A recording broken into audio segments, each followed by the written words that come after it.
जागतिक महिला दिनाच्या निमित्ताने मिरजेत प्रभाग 20 मध्ये माजी नगरसेवक योगेंद्र थोरात यांच्या मार्गदर्शनाखाली गर्भवती महिलांना पौष्टिक आहार वाटप करण्यात आले। तसेच या सर्व गर्भवती महिलांसाठी मार्गदर्शन शिबिराचे आयोजन करण्यात आले होते। प्रभागातील महानगरपालिकेच्या प्राथमिक आरोग्य केंद्रात या कार्यक्रमाचे आयोजन करण्यात आले होते। जवळपास 70 महिलांचा या ठिकाणी सन्मान करण्यात आलाय। महिला दिनानिमित्त अनेक ठिकाणी महिलांचा सन्मान करण्यात येतात। प्रभाग 20 मधील बराचसा भाग हा झोपडपट्टी भाग आहे।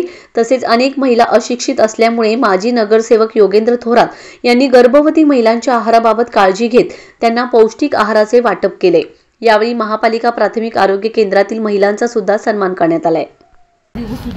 आज महिला दिनानिमित्त महिलांचा सन्मान करण्यासाठी आणि महिलांना काहीतरी थोडीशी मदत व्हावी म्हणून नगरसेवक योगेंद्र थोरात यांनी मिरज अर्बन दवाखान्यात 20 नंबर वार्डामधून ज्या काही गरोदर माता आहेत त्यांच्यासाठी खाऊ वाटप केला। खाऊ वाटप म्हणजे काय, पौष्टिक आहार।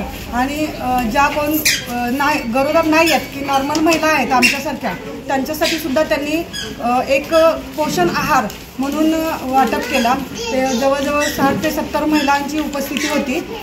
त्याचबरोबर आम्हाला योगेंद्रदादांचं खूप मोलाचं सहकार्य लाभलं।